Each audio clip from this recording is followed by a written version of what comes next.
founded the Korean Zen Temple. So the Great Bell Chant is part of that history, that tradition. So even though we no longer consider ourselves a Korean Zen temple, we do maintain that connection with our history. And we do it primarily, or one of the ways we do it, acknowledge everything we've done by continuing to chant the Great Bell Chant. So this is our chant for September. You'll notice we have a variety of bell chants listed in our handbook. So we try and change them each month. Sometimes a Dharma teacher may want to do a special bell chant in relationship to their talk, but mostly we follow this schedule. And we've broken it up into these different ideas. If you look in the table of contents, it says beginning Buddhism, deepening practice, and walking the path. So the beginning Buddhism, for the most part, except for I say the Great Bell Chant, which is a little bit more maybe difficult to understand. The other ones are more straightforward, like the eight realizations of great beings, the 5 mindfulness training, the full awareness of breathing. Just core sutras that talk to us about qualities to develop in our Buddhist paths. Then the deepening practice, we start chanting those in January, and those have to relate with the Bodhisattva class that we teach here. So the 10 Bodhisattva precepts, 4 grounds of mindfulness, implication names, and Bodhisattva meditation, loving kindness, all related to that. And then finally, the walking the path. Those are the chants that we usually do in the summer, and they're a little bit deeper chants. And we can think of this morning bell chant as a little bit of a continuation of those chants from the summer. These are chants that may be a little bit more difficult to understand on first reading, and kind of takes time to kind of listen to them and contemplating about what's going on. I'll give you that intro. I invite you to chant along if you feel comfortable. So there is a specific areas where you asked to join. So beginning on page 8, in the top quarter of the page there, it tells us from here, all chant homage to Amitabha Buddha. So that's the part where you join.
Vowing that the sound of this bell pervades the universal Dharma realm, bringing luminous white light to the black iron perimeters of hell, removing in an instant the suffering caused by the 3 evil ways. A mountain of swords is destroyed, and all sentient beings enter enlightenment together. Homage to the Master Teacher, Vairocana Buddha, compassionate Lord of the lotus-born universe, expounding the treasured verses of the sacred gold texts contained within precious cases written on jade scrolls. Each dust mote interpenetrates and the universe becomes one. Every realm is united with all other worlds. The truth is contained in the 1,095,048 words of the utmost vehicle's consummate teachings. Homage to the Avamsaka Sutra expounded by the Buddha. To understand the Buddhas of endless time, just penetrate this phrase. Everything is created by mind alone. The mantra of shattering hell. Namu Ata Shichidam Samyak Samota Kuchinam Omajana Baba Jiri Jiri Hum. Namu Ata Shijidam Samyak Samota Kuchinam Omajana Baba Jiri Jiri Hum. Namu Ata Shidinam Samyuk Manu Gachunam Omajina Baba Jiri Jiri Om. Vowing now for the rest of my life not to give rise to extraneous thoughts, followed only Amitabha Buddha. Thought after thought will constantly merge with the rays of his jade-like brilliance, each instant never leaving the qualities of his golden form.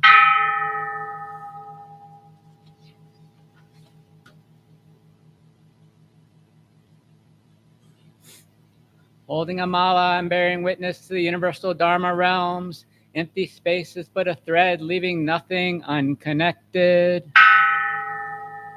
There is nowhere that Vairocana Buddha is not present equally. Through contemplation seek Amida of the Western Shore. Homage to the great teaching master, Lord of the Western Shore, the Buddha, the Tathagata of infinite light. Homage to Amitabha Buddha. Land of ultimate bliss hath 10 kinds of adornment. Homage to Amitabha Buddha. It is adorned with Dharma Karma's vow, his cultivation cause. Homage to Amitabha Buddha. Adorned with the power of Amitabha's 48 vows. Homage to Amitabha Buddha. Adorned with Amitabha and the brilliance of his life force. Homage to Amitabha Buddha. Adorned with the bejeweled images observed by the 3 Mahasattvas. Homage to Amitabha Buddha. Adorned with the peaceful bliss of Amitabha's Western world. Homage to Amitabha Buddha. Adorned with bejeweled rivers running with pure and meritorious waters. Homage to Amitabha Buddha. Adorned with bejeweled rivers running with pure and meritorious waters. Homage to Amitabha Buddha. Adorned with bejeweled basilicas with halls of wish-fulfilling jewels. Homage to Amitabha Buddha. Adorned with lengthy days and nights. Homage to Amitabha Buddha. Adorned with the Pure Land's 24 kinds of pleasures. Homage to Amitabha Buddha. Adorned with the 30 kinds of beneficent merit. Homage to Amitabha Buddha. Amitabha Buddha is unparalleled in heaven or on earth. Homage to Amitabha Buddha. He is also unmatched throughout the worlds of the 10 directions. Homage to Amitabha Buddha. He has seen the annihilation of self and everything in the world. Homage to Amitabha Buddha. There is no one who is like Amitabha Buddha. Homage to Amitabha Buddha. He can take track of thousands of thoughts as numerous as all the dust motes in the universe. Homage to Amitabha Buddha. He can quaff all waters in the universe. Homage to Amitabha Buddha. He can control the winds that fill space. Homage to Amitabha Buddha. No one can completely describe the Buddha's merits. Homage to Amitabha Buddha. Amitabha Buddha is omnipresent. Homage to Amitabha Buddha. Keep your thoughts on him and never forget. As thoughts probe that place of no thought, the six sense gates will constantly emanate light of purple and gold. Homage to Amitabha Buddha. Amitabha's face, like the full moon, is at the front of the hall of ultimate bliss. Homage to Amitabha Buddha. His jade effulgence in his gold form radiate through space. Homage to Amitabha Buddha. If a person calls his name for only a moment, they will instantly consummate immeasurable merit. Homage to Amitabha Buddha.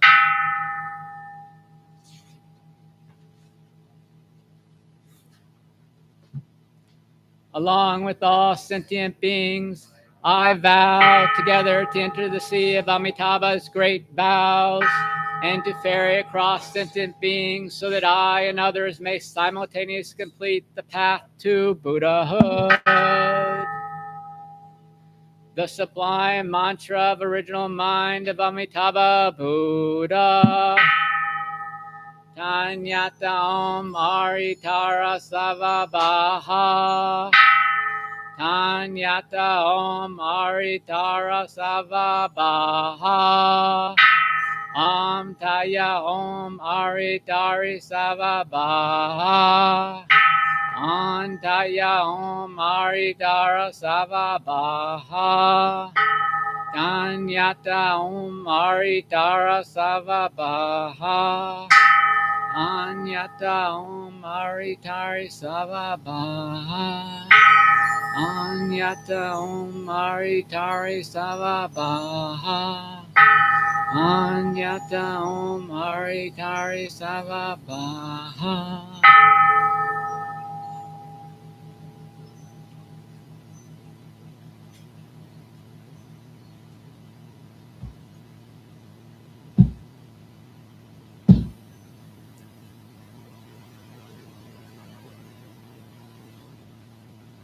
We all bow. And now we resume noble silence.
I'd like to invite our incense lighters to come forward, please.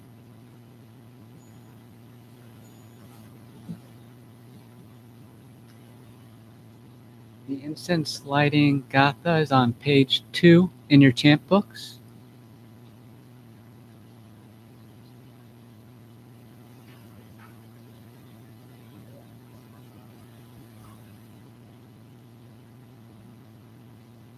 I invite everyone to follow along. In gratitude, we offer this incense throughout space and time to all Buddhas and Bodhisattvas. May it be fragrant as earth herself, reflecting careful efforts, wholehearted awareness, and the fruit of understanding slowly ripening. May we and all beings be companions of Buddhas and Bodhisattvas. May we awaken from forgetfulness and realize our true home.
Can we bow?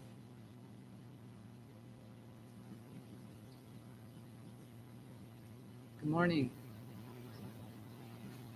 Like to see so many people here today. I wanted to start with some courtesy announcements. I don't see any families with small children today, but we do have a space downstairs to go and stretch out if you need to take a break. There's water down there, 2 bathrooms. There's also 2 bathrooms up here behind the curtain there on my left. If you need to get up during the service, we just ask you walk along the back of the temple space. We would like to invite you to participate as you feel comfortable. So if you feel comfortable chanting with us, we have a chant book there with all the chants that we're using in our service. And when we're chanting, try and chant in a loud, clear voice so you can hear yourself, but not so loud that you can't be in sync with your other Sangha members. With that, why don't we all stand up and greet each other with bows silently?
Source of understanding and compassion, which must be cultivated to be known fully.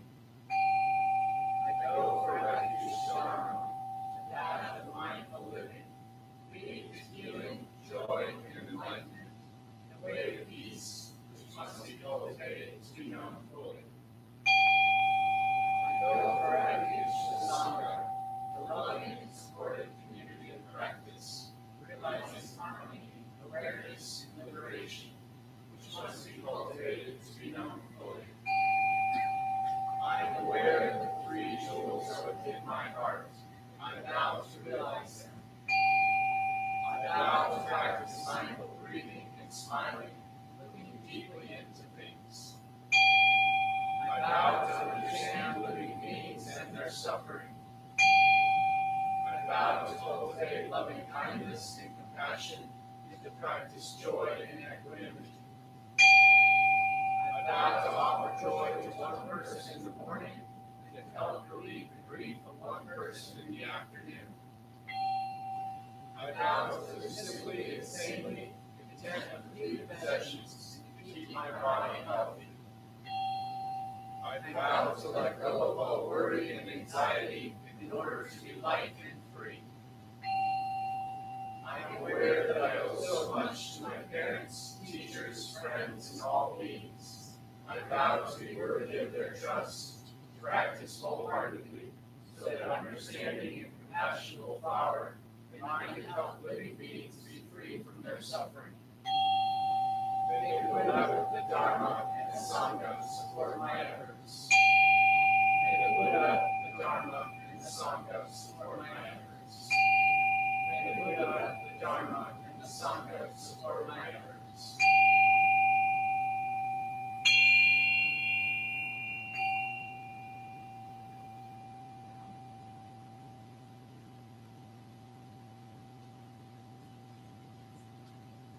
Next chant, the March success together on page 4.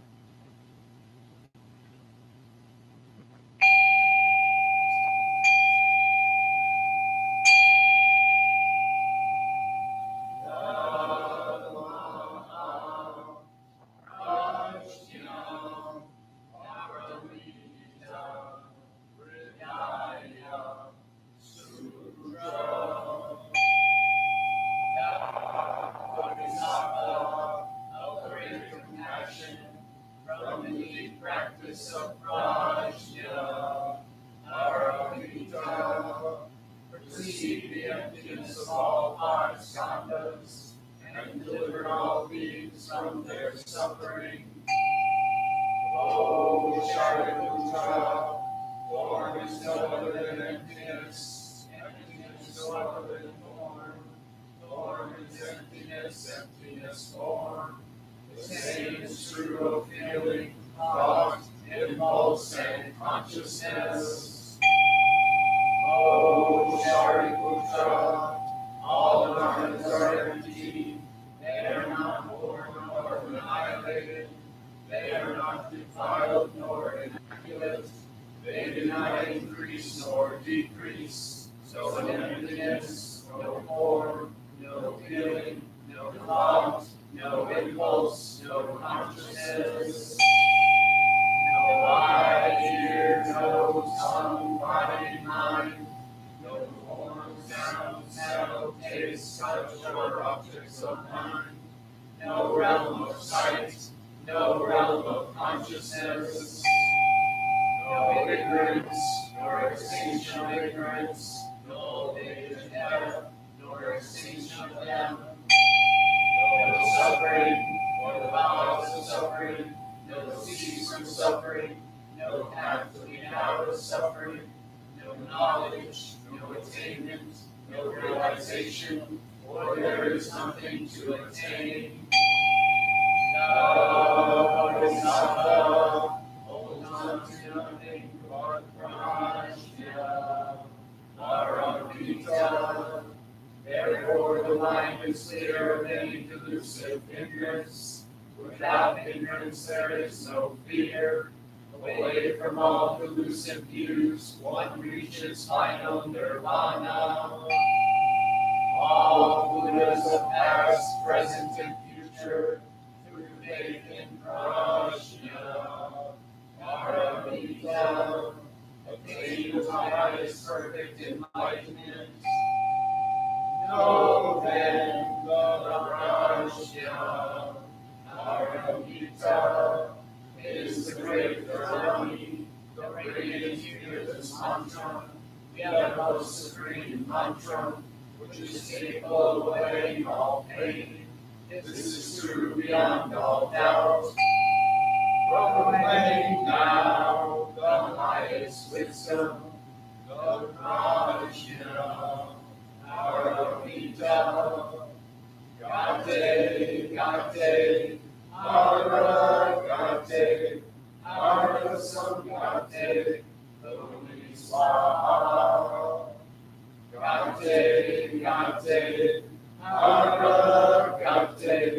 Ara Samgate, Holy Swaha. Gate, Gate, Ara Gate, Ara Samgate, Holy Swaha.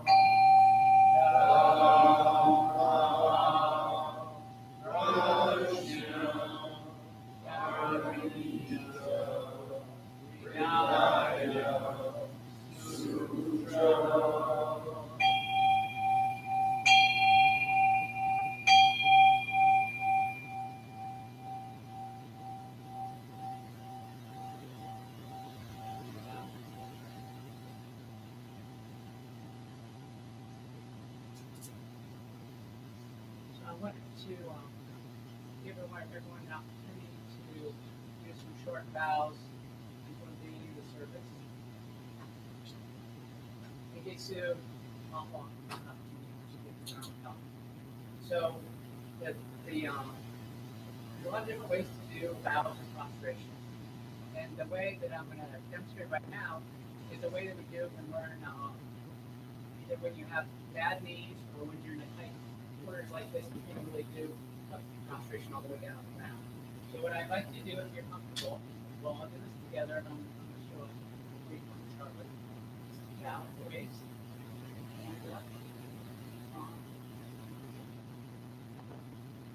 And what I'll say is at the beginning of each one, I will say, we go for Buddha, we go for Dharma, we go for Sangha. If you're not comfortable, that's fine.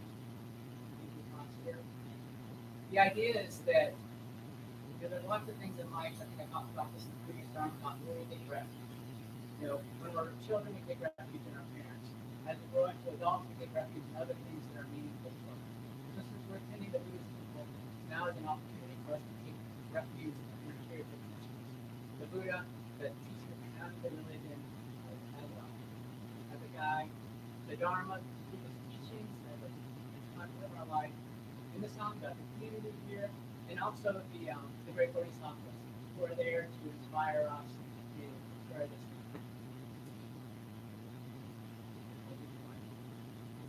We go for refuge. Buddha.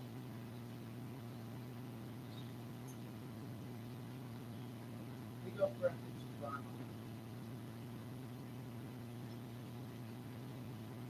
We go for refuge. The Sangha.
My name is Kunga Nyima, and I'm a teaching monk here at the temple and also the senior Dharma teacher.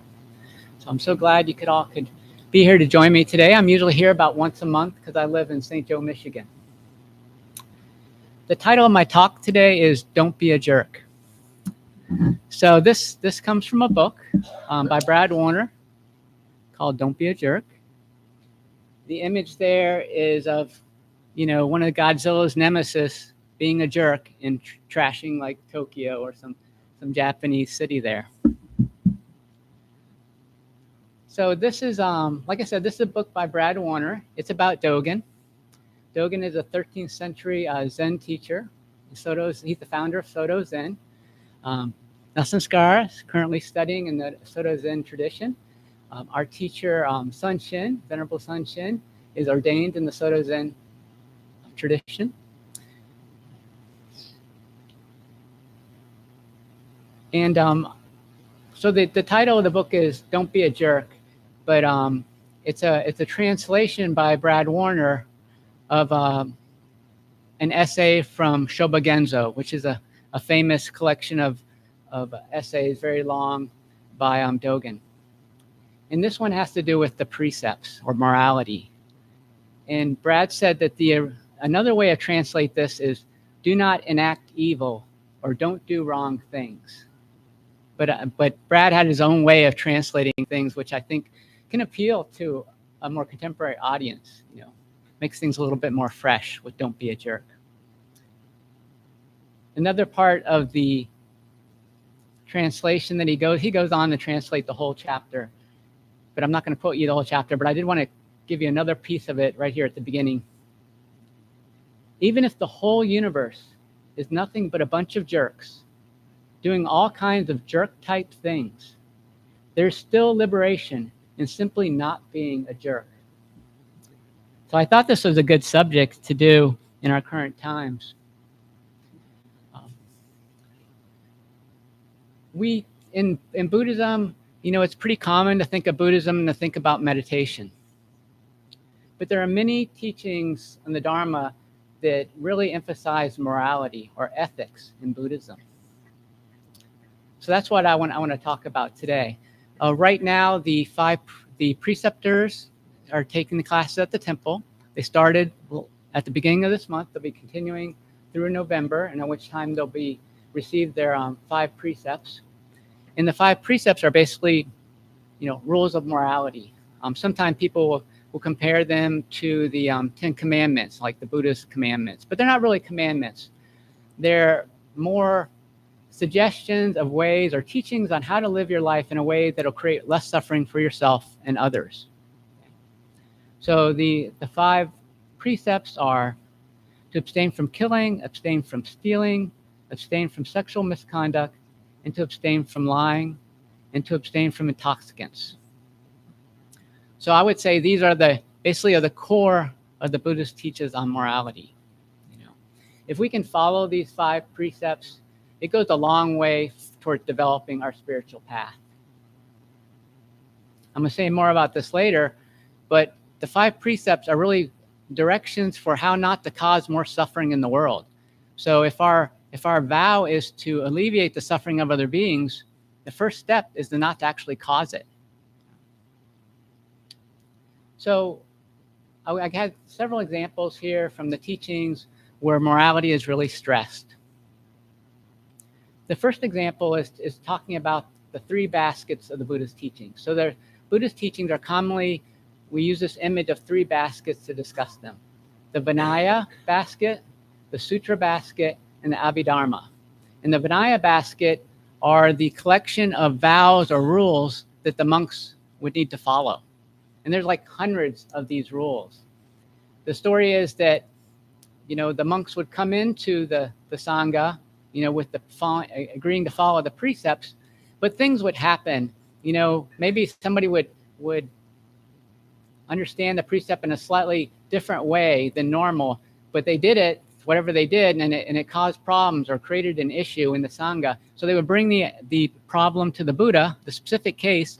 Buddha would hear it, and then he would make a rule just about that, right? So there's all these rules because all these different situations would come up. And since each situation is different, he would kind of give it a unique rule. Reverend Yegyesu sometimes talks about how she has about 300 vows in her Vajrayana practice that she's monitoring on a daily basis. And my understanding of Vajrayana Buddhism is that you really have to monitor your vows. Monitoring your vows, monitoring how you're not creating suffering in the world is one of the key elements to actually attaining enlightenment in one lifetime. The most important thing, just not to cause suffering.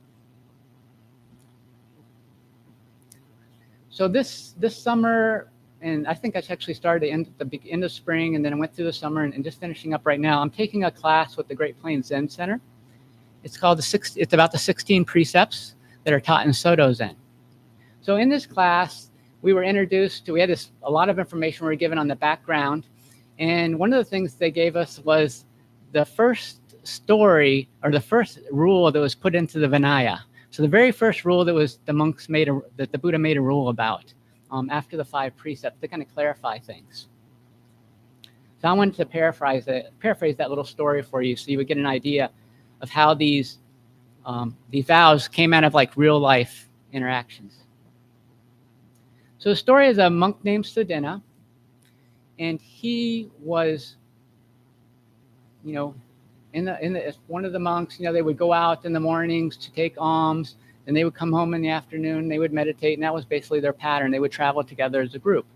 So the story goes that there was a time of famine, and the monks weren't able to engage in their alms rounds like normal. And so some of them, like Sedena, went back to their home areas where they came from because that was thought that they could get support from their family there. That was a way where they could get their alms.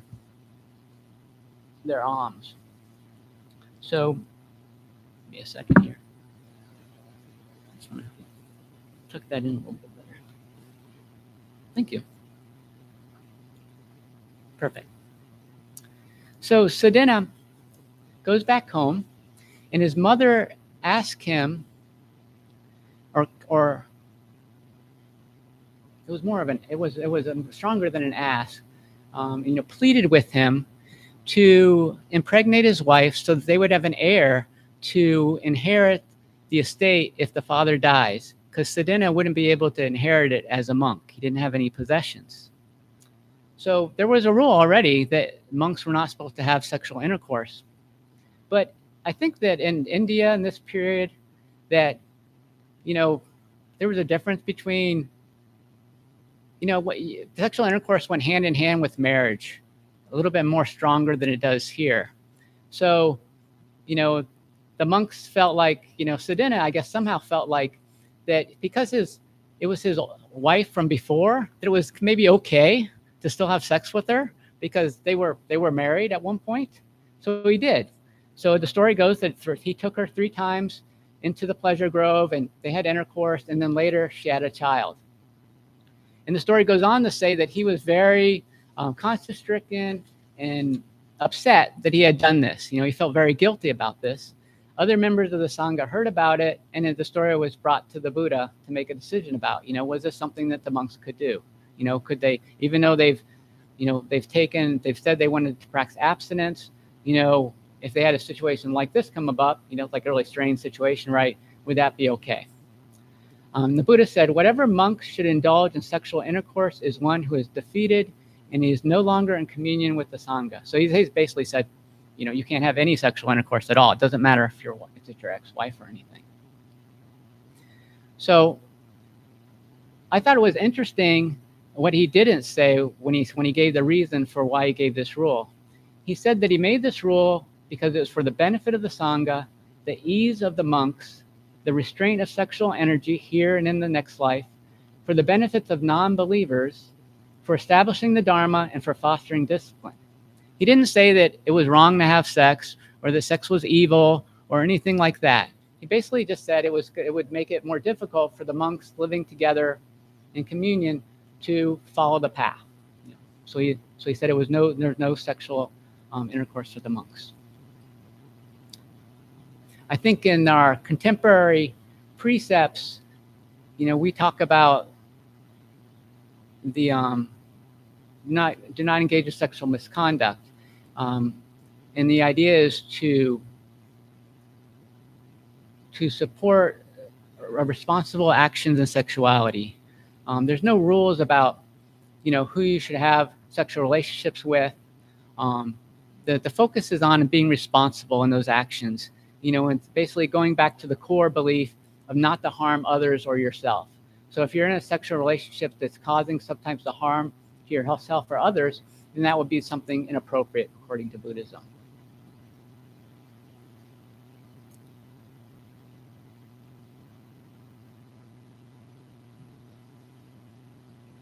So another area where morality is stressed is in the 6 paramitas, or the perfections. So after you take the 5 precepts class here this fall, if you're interested, you could go on to take the Bodhisattva class. And in this class, we study the way of the Bodhisattva, and we also study the 6 paramitas. And the 6 paramitas are generosity, ethics, patience, effort, meditation, and wisdom. And Thich Nhat Hanh talks about how these paramitas are really interrelated to each other and reinforce each other, support each other. So one of the paramitas is ethics or morality. So that is going to be a support for any of the other ones. So I was thinking about an example that I could give. Sometimes when I come into the temple, when I'm driving in, I drive down Wealthy Street, and sometimes there are people, with signs looking for handouts on Wealthy Street. There wasn't any this morning, but oftentimes there are. So when I think about that, about being generous and donating money to people requesting money with cardboard signs, on the corner of things, I think about that in relationship to morality. Now, the Buddha and his Sangha, they supported themselves by basically going on door to door and asking for support from the community. They brought their bowls and people would put in food to those bowls, and then that's how that would be their noonday meal. So there's nothing in the tradition of Buddhism that says you shouldn't provide opportunities for other people to be generous. That wouldn't be something that you shouldn't do. But the idea that comes to mind for me is how am I, when I give funds to this person, what is going to be the next step? Thinking about the 5 precepts, if I give them money, is this going to result in some type of harm? If this person is going to use this money for some type of addiction, is that causing them self-harm? Am I enabling that behavior? When we have to, we want to be compassionate and we also want to be wise. It's often talked about in Buddhism how those are two wings of a bird. A bird can't fly without both those together, wisdom and compassion. If you had a lot of money and a homeless person came up to you and you gave them $1,000, would that be helpful to them or harmful to them? They're living in a situation where they have no security. Having a lot of money could be harmful. They might be living in a situation where they would be tempted to use all that money to support some type of habit or addiction, which could cause them pain and suffering, cause their families pain and suffering also. So I'm not saying you shouldn't be generous with people who are requesting, support on the street, but just thinking about that, any of our activities, any of our even generosity morality can be thought of as part of that, a foundation for that.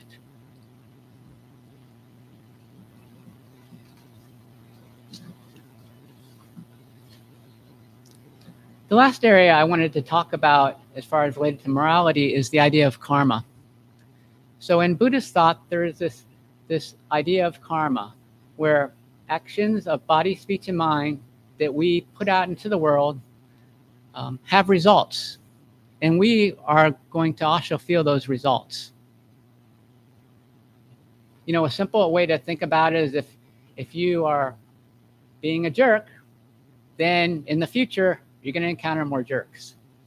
Part of the idea is this, we've been talking a lot about relative kind of truth, like relative truth is really, how things are in the everyday world, what we perceive in our normal reality.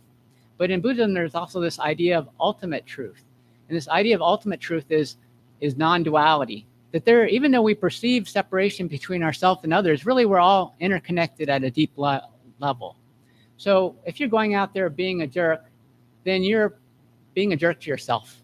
If everyone is interconnected with you and there is really no separation on a deeper level, then all this harm you cause in life, not only does it come back to you because you're going to reap the benefits of your karma, but also you're just harming yourself when you harm other people. Brad Warner has a reframing of the Bodhisattva vow, and he says, the Bodhisattva vow is to alleviate the suffering of others, or to help other people be free from harm. Let me see how to write it exactly here.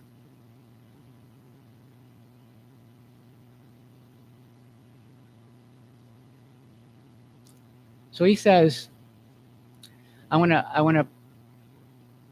to save all people from the suffering that I myself might cause, or to save all people from the suffering that I would cause myself. So there's that idea that whatever you do has these repercussions in the world. So I wanted to end this talk with a little bit more from Don't Be a Jerk.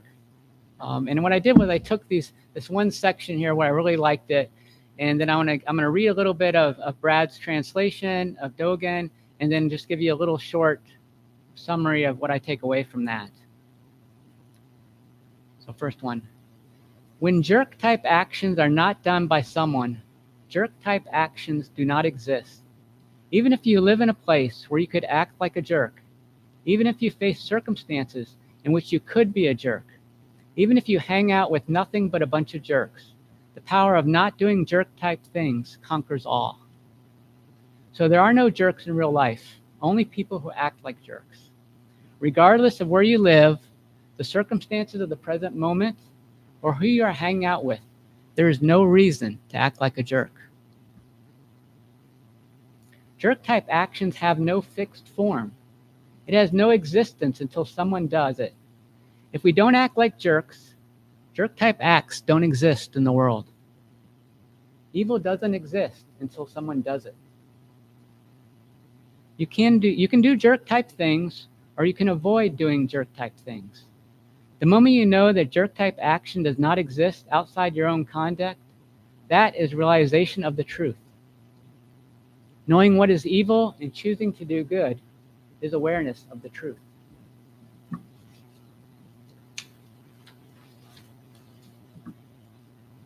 This is not a once and for all realization. It appears dynamically moment after moment, When enlightened people understand that not being a jerk requires not doing jerk-type things, they behave like decent people at each moment in the past, present, and future. You have to keep evaluating each moment as it comes and decide what is the right thing to do. There is no rule that covers all circumstances, which is why the Vinaya has like hundreds and hundreds of rules in it. At every moment, no matter what you're doing, we need to understand that not being a jerk is how someone becomes enlightened. This state has always belonged to us. Cause and effect make us act. By not being a jerk now, you create the cause for not being a jerk in the future. Our action is not predestined, nor does it spontaneously occur. So Buddhism doesn't teach us that our lives are predetermined and that we don't have choices in what happens to us. But also Buddhism teaches that there is a cause for what we do. Our present actions are caused by past conditions in combination with current circumstances. By avoiding acting like a jerk, by acting morally, we are creating conditions to experience the benefits of morality in our future. And then I thought I would end this talk with a koan, because that's how Dogen, he includes that in his essay, and it's pretty common in Soto Zen to use koans. So it's a short one. Haku Kaio was a student of Zen master Choko Dorin. Kaio asked Dorin, "What is the meaning of Buddhism?" Dorin said, "Don't be a jerk. Do the right thing." Kaio said, "Geez, even a 3-year-old could say that." Dorin said, "Sure, a 3-year-old could say it, but even an 80-year-old has trouble doing it." Kaio bowed in thanks and left. So I invite everyone to get into a comfortable meditation position.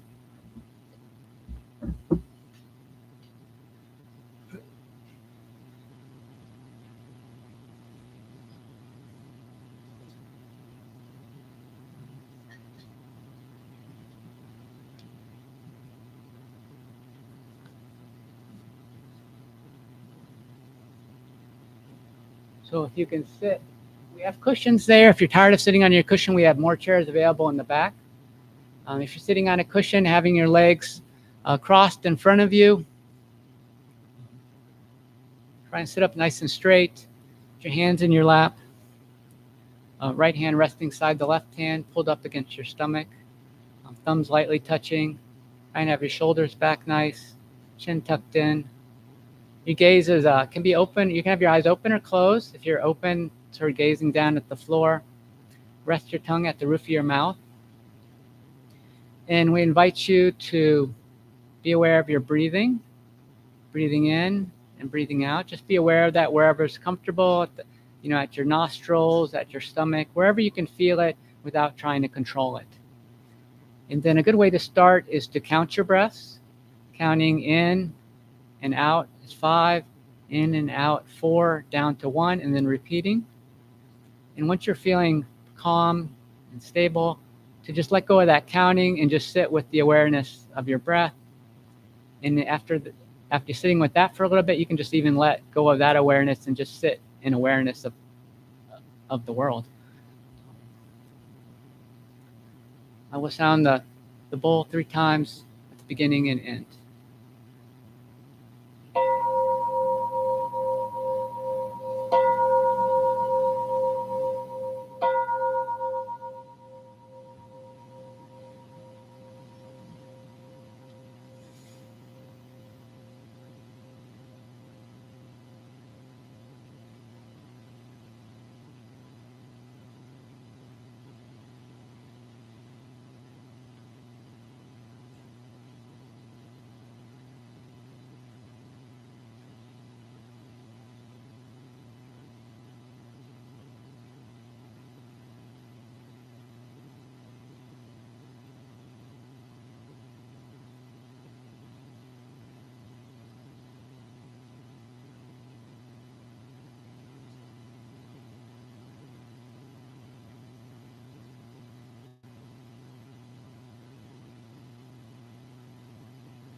We bow.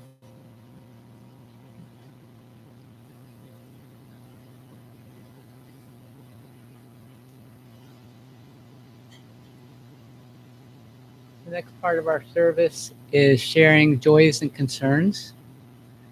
So I like to say that, this is an opportunity for us to engage in the four immeasurables: loving kindness, compassion, joy, and equanimity.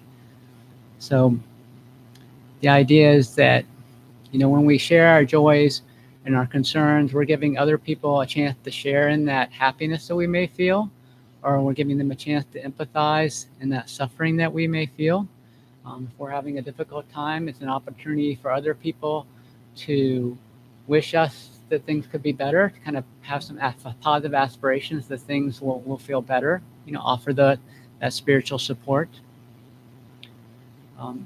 It's also an opportunity for us to hear from each other that, we're all human beings. We're all experiencing causes and conditions in life that cause us suffering and cause us happiness. We're all the same in that way, and we want to avoid that suffering, and we all want to achieve that happiness. So that's the basic, philosophy of equanimity. It's understanding that. So if you have a joy or a concern you'd like to share with the Sangha, just raise your hand, and a mic will be brought around to you.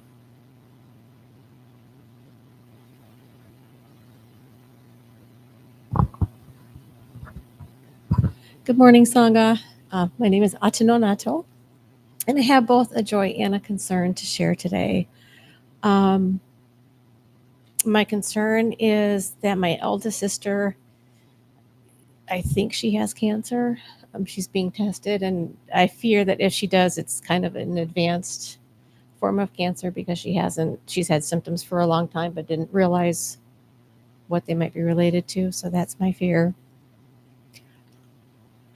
It might get emotional. My joy today, and I'm going to mess this up, but ich habe sehr aufgeregt.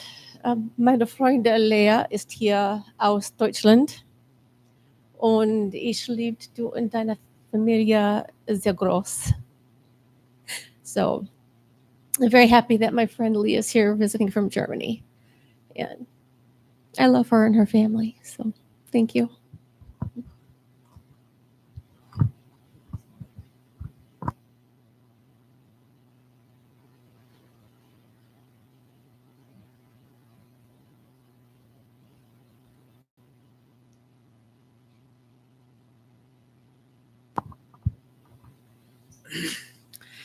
Hello, everyone. My name is Joe T.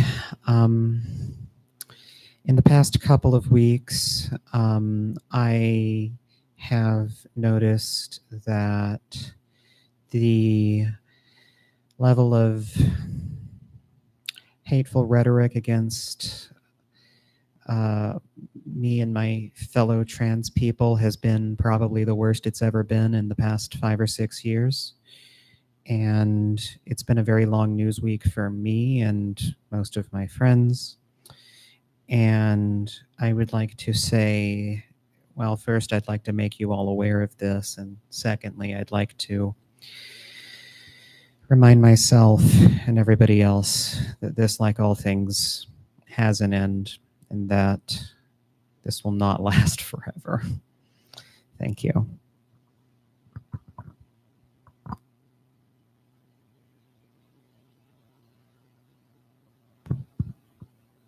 Last night's rain brought me great joy. It has been dry around here, and the trees looked so thirsty, and I think they will really enjoy that. And it was really pretty to listen to and watch as well. So.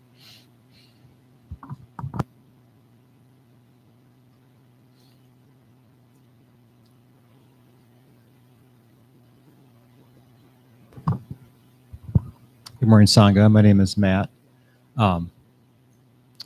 My wife earlier this summer was diagnosed with sleep apnea, and for our 30 years of marriage, we just always thought she was a light sleeper. Didn't realize that was connected to her maybe not having energy during the day. And so she's been using a CPAP machine for 3 months now, and it has been life-changing.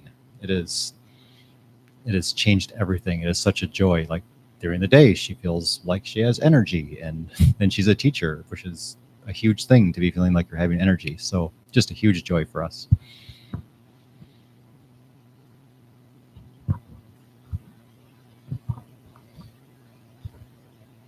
Good morning. My name is Mickey, and I wanted to reflect on, excuse me, part of the service today,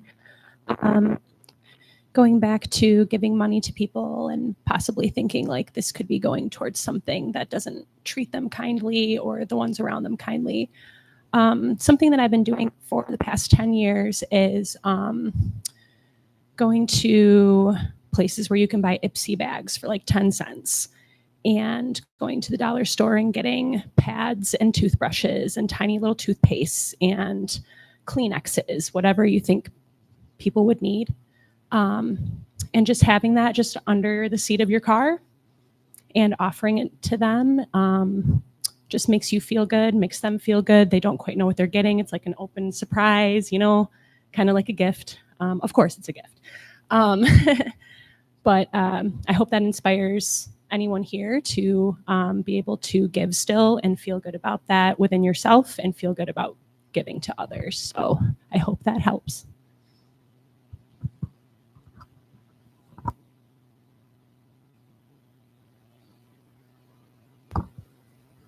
I have a joy. My name's Eric. I started a new job that's down kind of by the airport, and I get off now like 4:30, 5 o'clock to drive back a little north of here. So the commute is, there's a lot of cars on the road, a lot of people. And I have traditionally really struggled with traffic. I get very judgmental. I'm an engineer, so I know exactly if that white car there did this instead, then we'd all. So I just formulate a lot of judgments and a lot of anger, and just so it's just a practice of me trying not to lash out, which isn't a great place to be. And then starting last Wednesday, and then it continued the rest of the week, as I started to get toward the on-ramp and saw the congestion, saw the people that I could see were causing problems, I just felt instead of my normal pattern of thinking, which was still there, I just went, oh, this is a frustrating situation.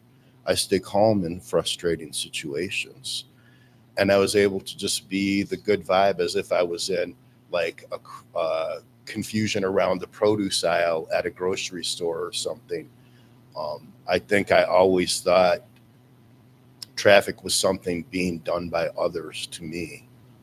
So yeah, meditate for 20 years and you might realize it's not all about you. So there's hope for us all.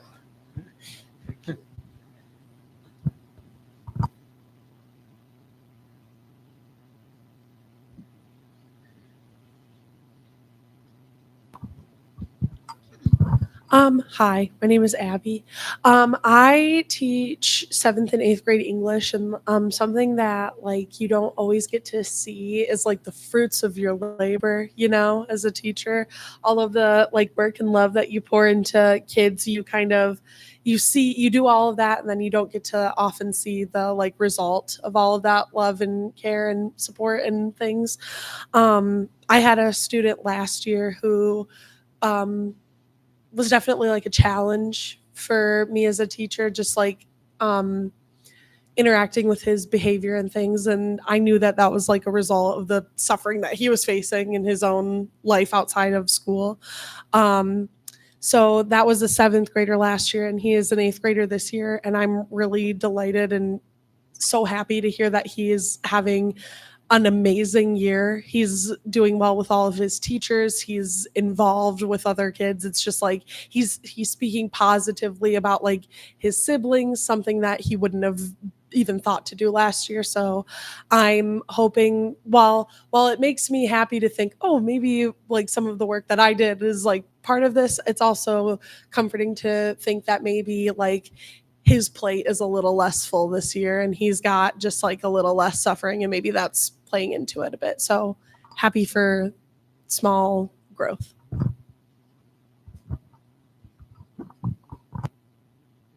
I wanted to share a concern. I have my sister also has a cancer diagnosis.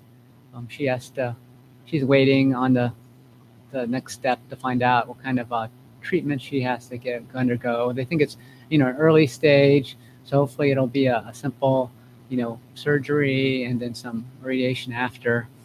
I have a nephew who has leukemia. He's only 8 years old. He's finished a year of treatment. He has another year to go. So just really struggle for the family to kind of deal with that.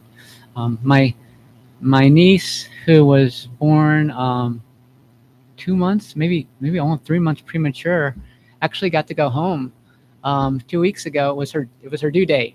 So she, after spending several months in the ICU, she survived. She got up to 6 pounds, and she got to go home with her parents. She's still on oxygen, and they're really monitoring closely. But hopefully, she's just going to continue to get better.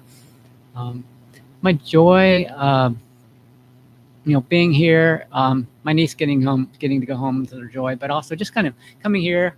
It's been about a month since I was here. It's really nice to see everyone here again. We got the new precept class, and I haven't actually got to meet those people in person yet, so I'm looking forward to doing that. It's just great to be here. Thank you.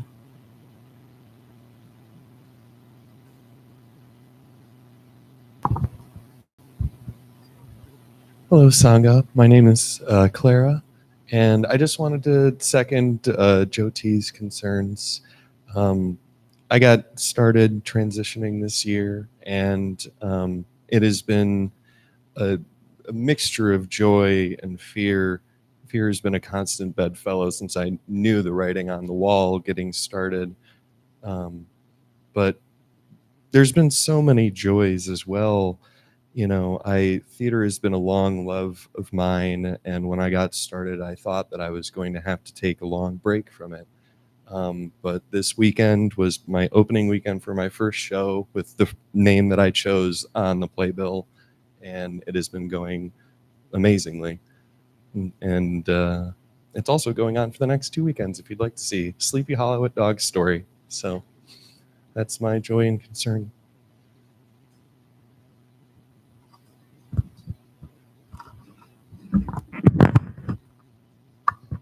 Thank you.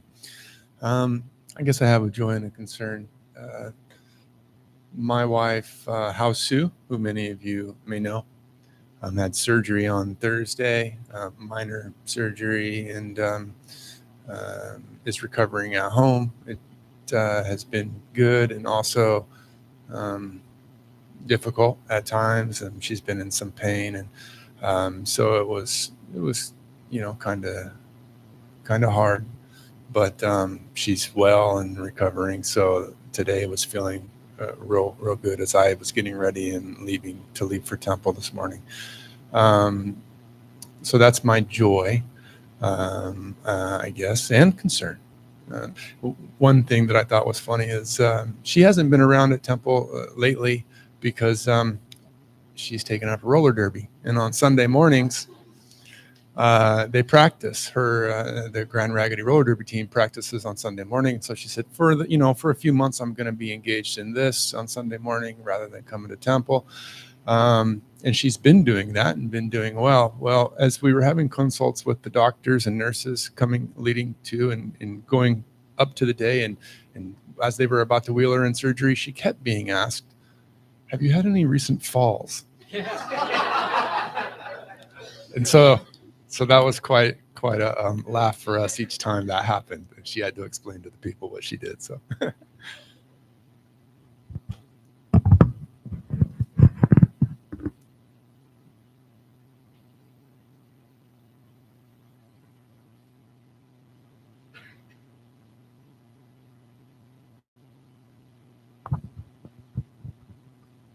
Hello, everybody. I'm Spencer.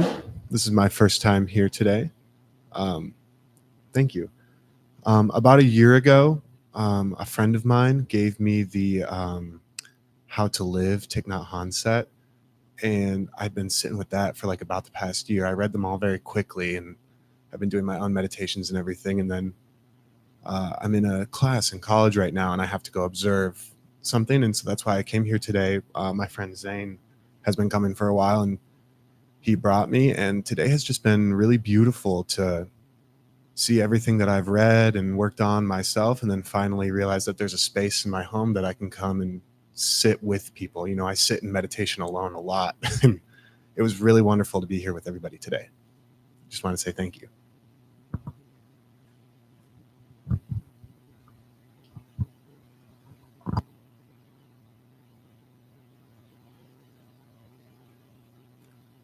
Do we have any joys and concerns online? No? Okay. All right, so we'll take a couple minutes to bring these joys and concerns into our heart. There's a Tonglen practice where you can, if you've heard somebody about some suffering in the world or just some suffering that you know is going on in the world, you can kind of breathe that in as like a dark color or a dark smoke. You can imagine it being extinguished inside your heart, just like a match going out. And then you can kind of breathe out to whoever needs that suffering, just relief from the suffering. You can think of that as like a white light or cooling, refreshing type of light.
Going to go ahead and share the announcements for September.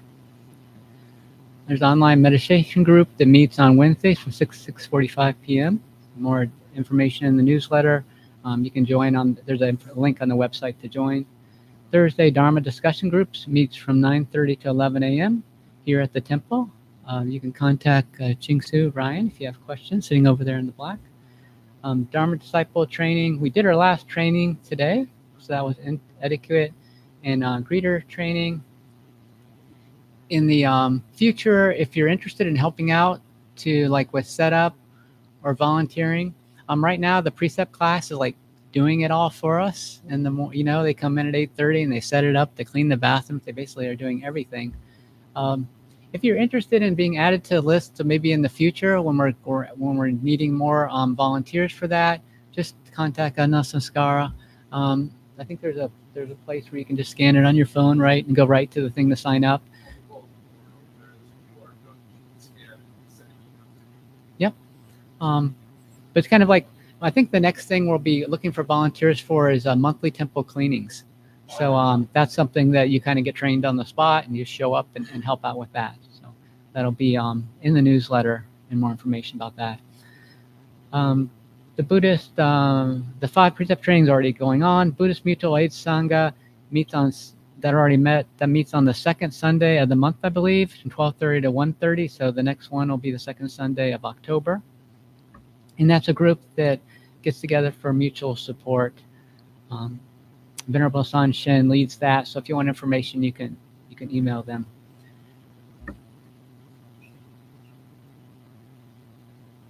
Okay. So you can email me and I will get it to the right person. Grand Rapids Buddhist Temple Board meetings. today from 11:30 to 1 p.m. If you'd like to observe how the board works, you consider that as another way you can donate your time to the temple. We'd appreciate it. Fundamentals of Buddhism class is coming up on October 11th from 9 to noon. Also, we're coming up in the last Saturday of October is our next temple retreat, all-day retreat. So we'll have more information in the next newsletter that comes out, and we'll be putting information on the website about that too, but that'll be the last Saturday in October. Buddhist Space Recovery meetings, Monday, 6:30 p.m., meditation, 7 p.m. meeting at the temple, Wednesday, 6:30 p.m. at Alano Club, and Fridays, 10:05 p.m. meditation, 10:30 meeting at the temple, or join via Zoom. Is there a Dana announcement for today? Okay, so I mentioned some ways you could volunteer your support at the temple already. We do have Dana boxes at either side for financial contributions. Currently everyone who here is at the temple helping out is doing it from a volunteer status. No one is getting paid for this. All the money that comes for keeping the lights on and keeping the temple clean and supplies what we need, paying the electricity and things like that, all comes from you, the Sangha. So we invite you to make monthly donations if you can. And like I said, the Dana boxes are on either side to place those. You can also place them on PayPal. And I believe there's a link on the website and also in the Zoom or YouTube recordings that you can access to. I'd like to invite everyone to stand up and we'll do the closing gathas.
There's not really time